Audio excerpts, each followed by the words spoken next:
Hey everybody, welcome back to the channel. My name is Joseph. My name is Stephanie. And this is Permission to Be Wealthy. We're glad you're here. We're excited to share our experience as a couple while we navigate through this awesome journey building wealth. All right, so Steph, in today's call, you had an idea that you wanted to talk about what exactly? Yeah, so the holidays are coming up. Thanksgiving is actually tomorrow. Christmas is less than a month away, or right out of a month away. And the holidays can be really stressful, not only because of the family dynamic and all of the preparation that comes with it, but they can be very expensive holidays. And when you think about couples or individuals that are thinking of really fine-tuning their financial situation, saving, paying off debt, a number of different things, you aren't always getting support from those that you might have thought you would get support from. Sometimes that could be your family, and sometimes your family may not understand. So the holidays can prove to be a financially stressful event every year, and that's something I think we can talk about and share our experiences with. Well, since we're coming up on the holidays, I think one thing we should do is say cheers to everybody. Yes, we're cheers. having a little IPA to enjoy the evening and this conversation with you all. So we are normal people, just so you know. As we go through this stuff, we talk about information. We're very normal and down to earth. Anyway, cheers. Cheers. My love you. So let's dive a little bit deeper into this. So we're talking about people, human beings, ourselves. A lot of people don't understand whenever you're trying to build wealth or trying to get to this next stage in life where maybe you're trying to pursue FIRE, which is financial independence, retire early, or just financial independence. There are some sacrifices that you have to make. And even before we even got on this journey, we decided that we're going to buy our kids as few presents as possible and give them more experiences. Now, everybody's in a different situation. Again, if your life is not worrying about financial independence in your future, that's perfectly fine, right? But this channel is about that. So you want to kind of talk about what things we're going to be doing as we continue to move forward through our lives, and what other people may consider doing if they're trying to pursue financial independence, and allow them to give themselves permission to pursue that.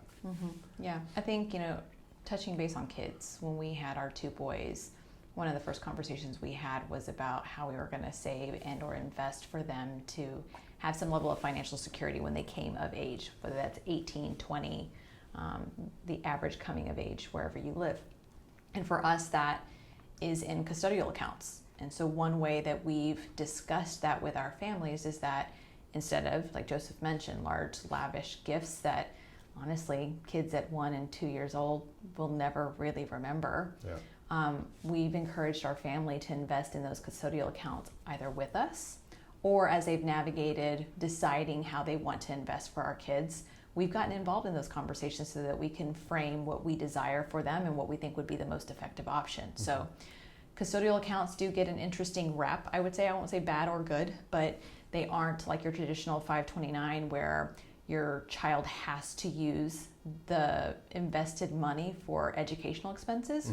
Custodial accounts can really be used for whatever that individual chooses to use the money for at that point in time. Down payment on a home, paying off debt for school or paying for school, you name it, but it's their choice. And we intend to allow our sons and encourage our sons to be very financially literate. So they'll know, hopefully, what to do with that money whenever they come of age and get access to that. So that's one thing that we've discussed about, investing for our kids and really encouraging family to not really invest in material things, but more for their future.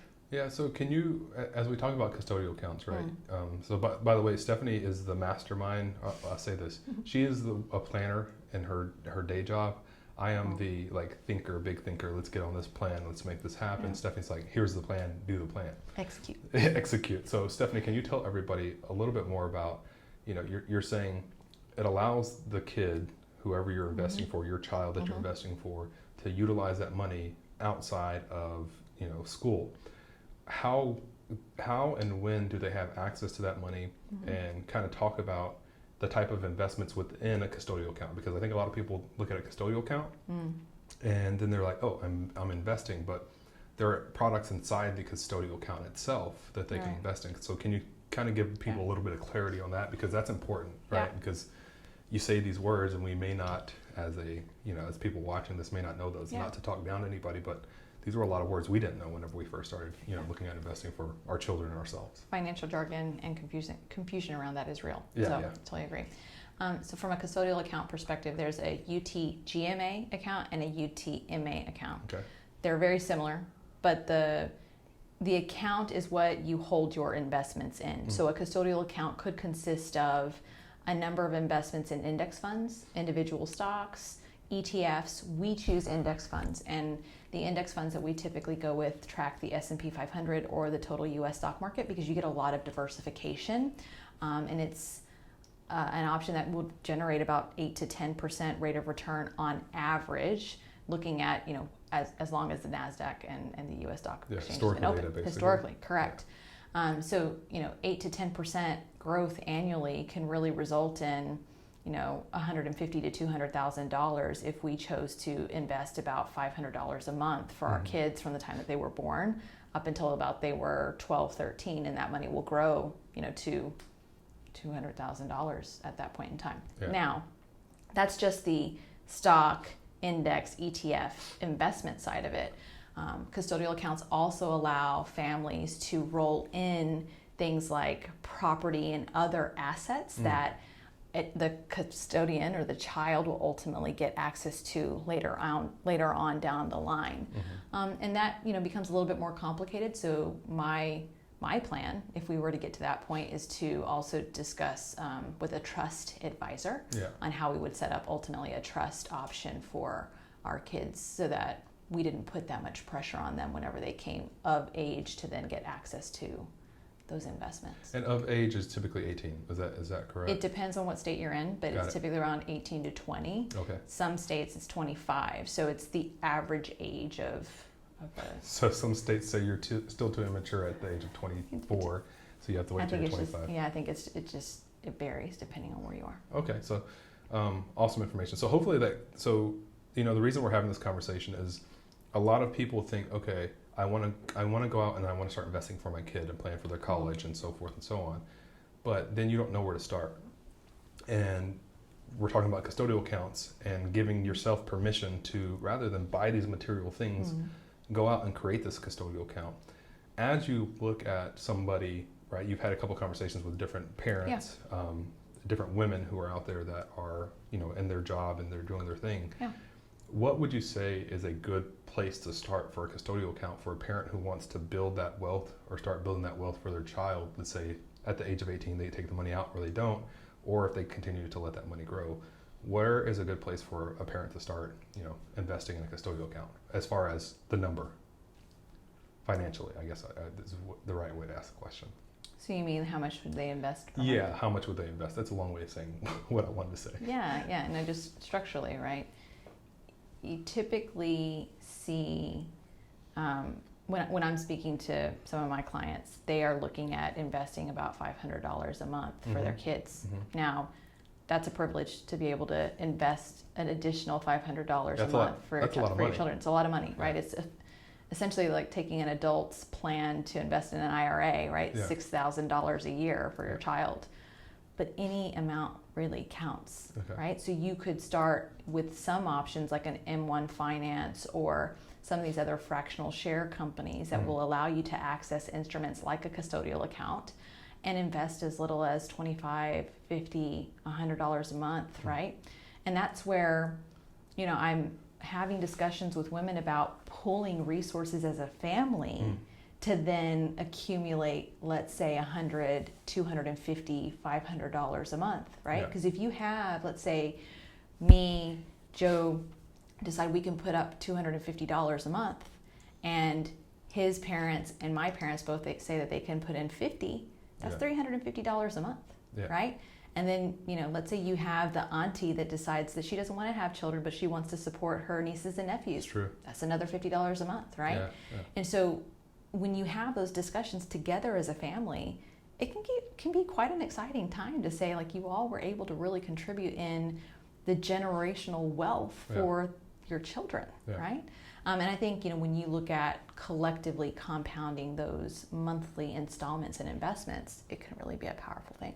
Okay. So that's the monthly installment part. Yeah. Like I mentioned, I think you can look at a range of an M1 finance all the way up to a Vanguard, right? Because if you choose an index fund, you may need $3,000 to start that index fund investment. So that may not be an option for everybody.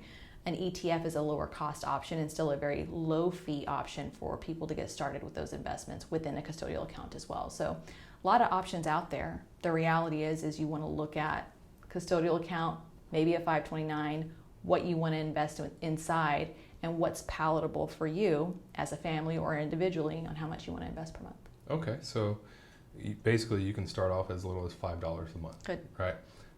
So, again, as we're looking at this from a holiday perspective, and we're looking at this process for people to give themselves permission during the holidays to not buy a ton of gifts, don't be afraid to start today or reach out.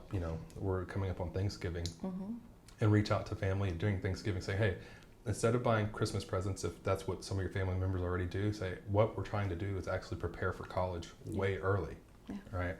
And if you want to invest $10 a month or $25 a month, you can give them access code in some of these investment accounts, and they can actually go put their own bank information in and invest into that account for your child. Yeah. And so as we talk about this permission, I really want people to think about that, look in the mirror and say, do I want my kid to have the latest Mickey Mouse toy or the latest, Lego set or whatever have you, or buy one or two nice gifts if you want to do that yourself, or however you want to look at that, and then tell the rest of the family, hey, this is what we're trying to do. The cost of that gift is this much. If you want to, help us build their college, and 10 years, 15 years, 20 years down the road, whenever they go to college, you come to graduation and you see them walk across that stage, knowing that they're for sure going, if they decide to go to college, but for sure they have money in their account to start life out. And think about yourself as a parent. Think about yourself as whenever you were a kid, if your parents would have done that to you, and all your family members pitch in $10, $20, $50 a month, how far you would be in your life right now. I think that's one of the questions, or one of the thoughts that I typically have whenever I'm thinking about this is, what if my parents did that for me? My aunts and my uncles and my older cousins and my grandparents and so forth and so on, all put in $10 a month on automated draft. What would my life look like, or our lives look like? What would the lack of $60,000 plus in student loans that you had, what would that have looked like, and how could you have deployed that money potentially to a down payment on a house early? Correct.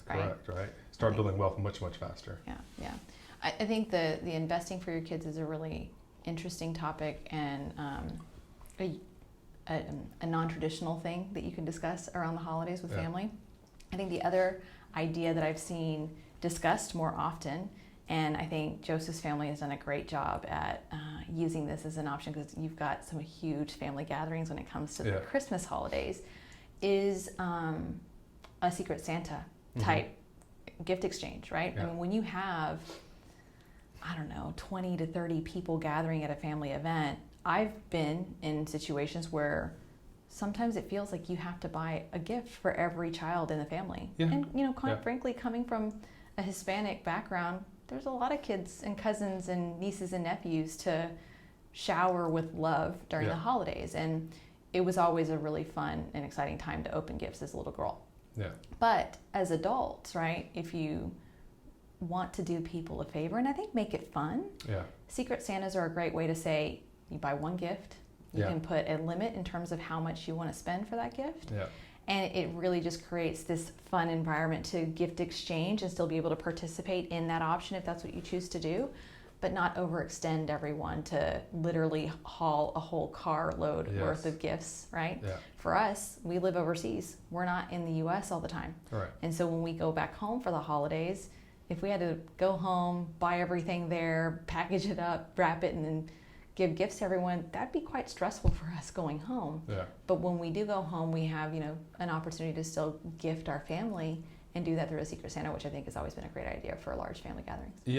I think, and also you can do this too, right? Our family does this. We have an adult version of, when I say adults, don't go crazy with your brain here, the older generation, if you will, the 18 plus, and then you have the kids, right? The high school kids and the kids below.